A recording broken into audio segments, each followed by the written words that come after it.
The stars blinked cold and indifferent as the transmission crackled across the void. Distress, signal, unknown coordinates. Commander Elias Vorn froze, his hand hovering over the console. The message was garbled, fragmented, and yet there was something urgent. His chest tightened. He had seen countless distress signals, most of them meaningless, cries from backwater worlds, but this one felt different. The Council of the Master Race, self-proclaimed rulers of the galaxy, sat in their chamber like gods, their every whim obeyed by fleets of gleaming starships. Their code was simple: ignore everything that did not serve their power, everything that did not elevate them. Yet here it was, pulsing insistently on the screens. Coordinates, Vorn murmured, fingers trembling. He punched them into the NAV console. The holographic map lit up with a single point: Earth. A fragile, blue and white marble in the spiral of the Milky Way. A tiny planet easily overlooked, but now glowing ominously red. Lieutenant Kale Dre leaned over his shoulder, eyes wide. "Sir, it's coming from Earth." "That can't be right. Earth's been silent for decades." Vorn swallowed hard. Silence in the void had always been a warning. The red glow that now tinted the planet was a scream. In the council chamber, the other leaders were already laughing. "Another backwater planet in trouble," scoffed High Chancellor Terran Vale, his voice dripping with disdain. "Let them burn. Why waste fleets on insignificant dust?" But Vorn did not laugh. Something inside him stirred, a premonition.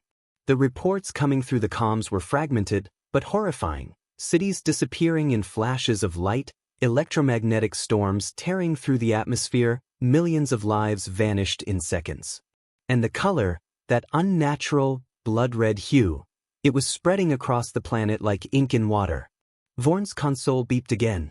This time, the signal carried more than sound. It carried images.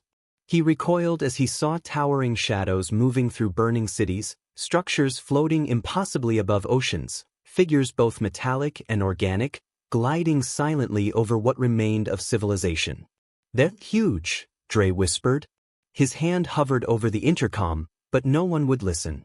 The council had already dismissed the initial warning, just as it would dismiss these images. Vorn knew, with a sinking certainty, that this was not a natural phenomenon. Earth was not just in danger, it was being consumed, reshaped by forces they could not comprehend. A sudden pulse ran through the ship's hull. Lights flickered. Alarms screamed. Even the Master Race flagship shuddered under an invisible force. The signal had changed. It was no longer a mere plea, it was alive, demanding attention, probing systems, almost as if mocking the arrogance of those who ignored it. "Sir," Dre said, voice barely audible over the alarms, "it's communicating. Not just distress, it's warning us." Vorn clenched his jaw. The council had rules for this. Ignore, delay, dismiss. But he knew better. He had spent years studying signals that hinted at alien intelligence, patterns too subtle for most to detect. This was different. This was intentional. And it was angry. The red spread faster, oceans and clouds bleeding into a scarlet chaos that reflected across the void. Satellites and orbital stations started to malfunction under a strange electromagnetic interference. Vorn's own sensors screamed warnings, but the council remained unmoved. Their arrogance was complete. Then, from the signal itself, a voice, not human, not master race, echoed inside the command deck. No words, only thought, penetrating, sharp. "You ignored the call. Now you will watch." The words cut through Vorn like ice. He staggered back from the console, staring at Earth's orbit. Somewhere in that crimson haze, something waited. Patient. Eternal. Merciless. Dre's hand gripped Vorn's shoulder. "Sir, what do we do?" Vorn's mind raced. He hesitated. Even to say it aloud felt impossible. "What?" "And pray someone survives to learn from this." Outside the viewports, the red glow grew. The stars seemed to retreat before it, swallowed in a silent horror. The first 50 seconds of this event would be enough to haunt anyone who witnessed it. In that moment, Vorn realized the truth. The master race could ignore warnings, scoff at distress signals, and belittle the weak, But the universe did not forgive neglect. And for Earth, there would be no mercy. Commander Elias Vorn stared at the crimson-hued Earth through the viewport, a sense of dread settling like a weight in his chest. Every fiber of his being screamed that what was happening on that fragile blue planet was unlike anything recorded in the history of the galaxy. Yet the Council of the Master Race remained indifferent, their cold, polished faces lit by the holographic glow of distant star systems. "Sir," Lieutenant Kale Dre whispered, his voice trembling, "the transmissions, they're evolving." Vorn leaned closer to the console. Indeed, the distress signal was no longer a simple plea. It had transformed into something else entirely.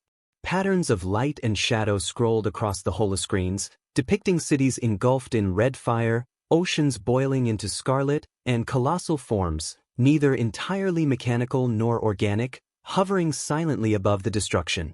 These beings were enormous, impossibly so, their silhouettes stretching beyond kilometers, wings or tendrils of unknown material curling around burning landscapes. "They're hunting them," Dre breathed, his eyes wide. Vorn's stomach twisted. "Earth is a trap," he murmured. He had seen the signs. The way the red spread like a stain across the planet, the electromagnetic pulses, the fragmented signals that seemed to communicate more than mere panic. It was deliberate, methodical, a precision hunt. Across the council chamber, laughter rang out. High Chancellor Terran Vale's sneer was sharper than any blade. "Your imagination runs wild, Commander. A minor planet cries for help. Again. Why would we intervene? Let it burn. Survival of the worthy, that is our law." Vorn's jaw clenched. Every instinct screamed against this arrogance. He had witnessed signals like this before, ignored by lesser races and ending in calamity. But this was different. The entity, or entities, behind the signal were intelligent, patient, and infinitely powerful. Ignoring them now would be catastrophic. On the command deck, alarms blared. Sensors picked up anomalies in Earth's orbit. Massive distortions in gravitational fields, strange energy surges. Something was manipulating the very mechanics of the planet itself. Cities on the surface were vanishing in flashes of light, oceans boiling away in crimson plumes, and the skies were thick with structures descending from above. "They're feeding," Vorn said, barely able to speak. "Feeding on the planet, on life itself." Dre swallowed hard. "Sir, the Council fleet, they're preparing to leave the system. They won't interfere, not yet." Vorn slammed a fist on the console. "They won't survive ignoring this. Not even their ships can withstand what's coming. Not if Earth is already compromised." The signal pulsed again. This time it wasn't just visible, it resonated through the hull. Lights flickered, consoles sparked, and a deep vibration thrummed in Vorn's bones. The distress message had become something more, a living, active warning, probing the ship, testing their response, almost as if to measure whether they were worthy or merely blind and arrogant. Vorn's eyes narrowed. The Council might not care, but he would. He had to understand the signal before it was too late. Every second that passed, the red that bathed Earth expanded. Oceans, forests, even the ice caps seemed to bleed, casting a hellish reflection across orbiting satellites. Dre pointed to the holoscreen. "Sertuk, they're communicating with us." Vorn leaned in, barely breathing. Symbols and light patterns swirled, forming something almost language-like, though alien in every sense. It wasn't pleading anymore. It was a warning, a reprimand, a challenge all at once. It was saying, "You were blind. You were arrogant. Now you must witness the consequences." A sudden pulse of energy washed over the fleet. Even the massive Council warships trembled. The lights dimmed and flickered across the flagship. Communications arrays sputtered and failed, leaving only the faint echo of the red-hued warning. Vorn whispered almost to himself, "We waited too long." Dre's hand hovered over the comms. "Sir, we could attempt to respond. Maybe it will listen." Vorn shook his head. "The Council won't authorize it. And even if they did, we don't yet know if it's negotiable. The scale, the power, it's beyond anything we've faced." The red that cloaked Earth now pulsed rhythmically, as if alive. The planet's orbit shimmered unnaturally, magnetic fields twisting, energy radiating into space. And from the signal itself, a voice, not human, not master race, echoed in their minds, sharp and final. You ignored the call. Now you will watch. Vorn swallowed hard, gripping the edge of the console. The council had dismissed the first signal. They had mocked the warning. Now, every second of their arrogance cost lives, on Earth and in the fleet orbiting above it.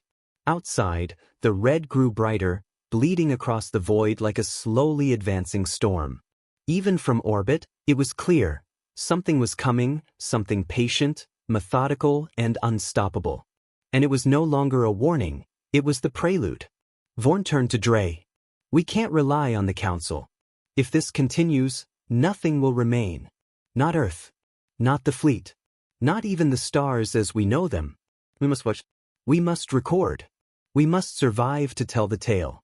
And hope that someone somewhere will listen next time. Dre nodded grimly. Outside, the crimson veil continued to spread. The first night of the reckoning had begun. The blood-red haze surrounding Earth thickened like a living thing, visible even from the distant fleets of the master race. Commander Elias Vorn pressed his face to the viewport, heart hammering, as Lieutenant Kale Dre's voice trembled behind him. They're the structures, they're descending. Look. Vorn's eyes widened. Across the crimson clouds, enormous objects, impossibly massive, cut through the atmosphere. Some were angular, metallic, their surfaces shimmering with energy. Others seemed organic, twisting and curling as though grown from the planet itself. They moved with an intelligence that defied physics, hovering silently above ruined cities, scanning, consuming, reshaping the world below. They're not attacking, Vorn whispered, voice barely audible. They're feeding. Dre shuddered. On what? Life? Energy? The planet itself. Vorn didn't answer immediately. His mind raced through the sensor data. Electromagnetic surges destabilizing satellites, seismic tremors shaking continents, energy spikes that could power a fleet of warships. All of it, he finally said. Everything that makes Earth. They're harvesting it. And the master race, they've done nothing. Across the council fleet, the arrogant hubris of the leaders began to crack. Ships were reporting power drains, weapon systems failing mid-flight. Red arcs of energy shot from the descending structures, not aimed as conventional weapons, but as instruments of precision, cutting ships in half, siphoning their energy, twisting their hulls into molten fragments. Dre's voice trembled over the comms. Sir, they're absorbing everything. The planet, the fleet, they're rewriting reality itself. Vorn's jaw clenched. If we don't act, nothing will survive. Not Earth. Not the fleet. Not us. The Council's arrogance has doomed them all. In the crimson sky, the structures began to coalesce, forming shapes that were almost recognizable, colossal wings stretching miles across, spindly tendrils weaving through clouds, eyes that glowed with a cold, alien intelligence. It was as if the planet itself had become a living conduit for something older and far beyond comprehension. Dre pointed at the console. Sir, the distress signal, it's pulsing again.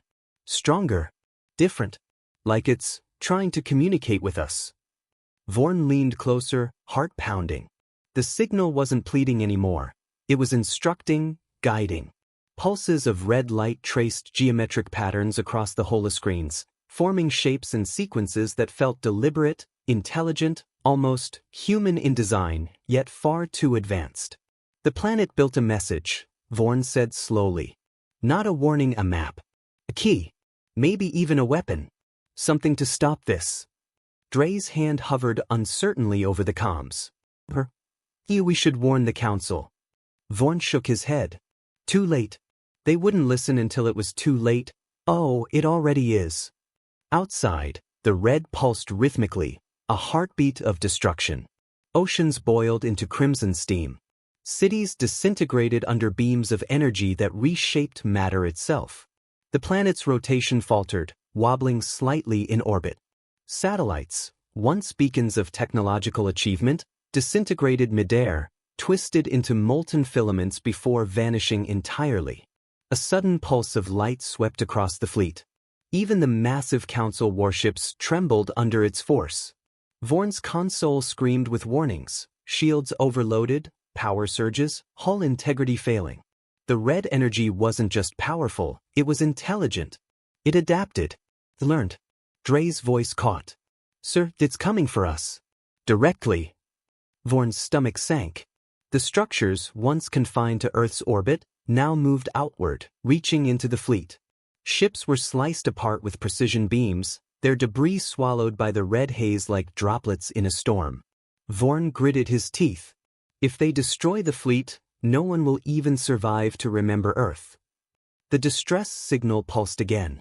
This time, it radiated outward in a brilliant wave, illuminating the horrors around them. Images flickered, entire continents being devoured, shadows towering over burning cities, energy siphoned from the planet itself flowing into the descending structures. The voice returned, echoing in Vorn's mind, sharper than before. All arrogance ends. All neglect ends. Watch the blood you refuse to see. Vorn's hand clenched the console. He realized then that the master race had made the gravest mistake in their history, ignoring a warning from a world they deemed insignificant. And now they were paying the price. Dre swallowed hard. Sir, what do we do? Vorn's eyes narrowed. We survive. We record. We understand. And, if possible, we try to stop it. Outside, the red cloud thickened.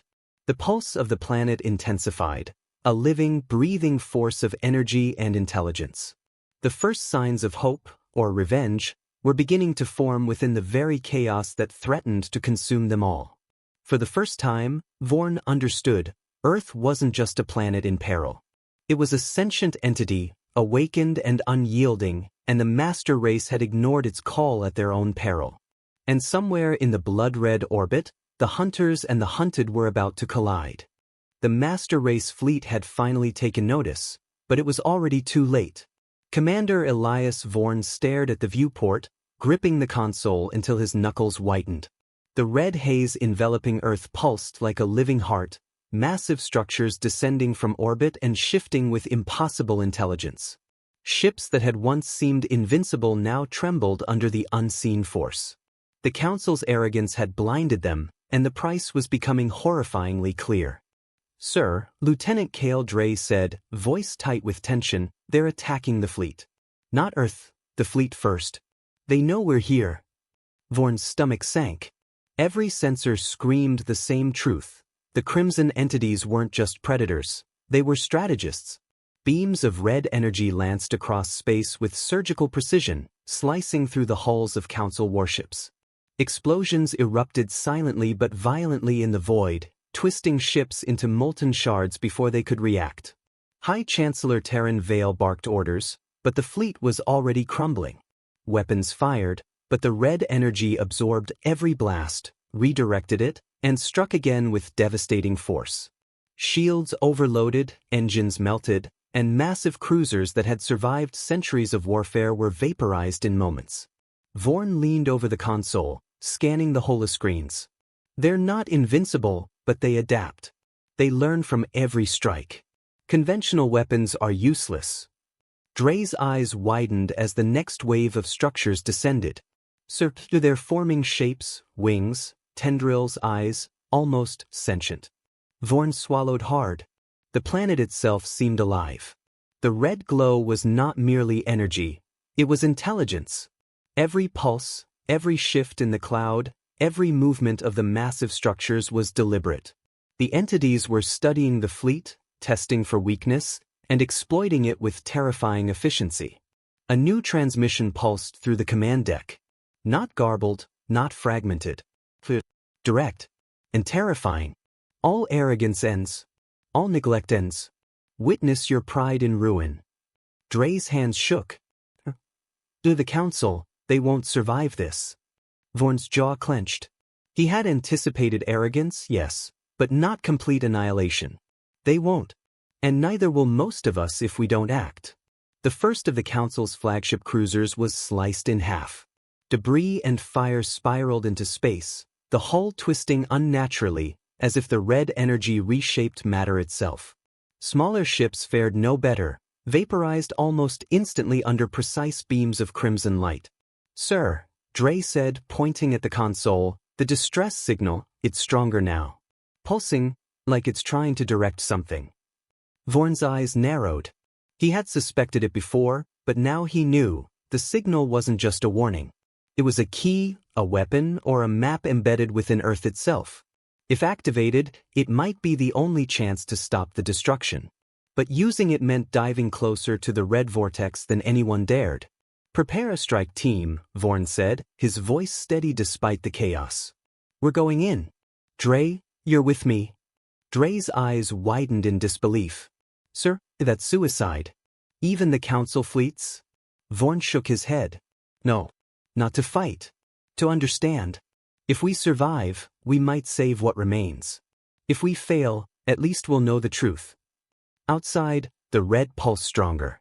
The structures moved like living predators, circling the fleet and Earth simultaneously. Vorn realized that the planet itself was channeling this intelligence through the crimson energy. Every ship destroyed, every system disabled, every weapon absorbed. It was a message written in blood. "You ignored us. You will learn."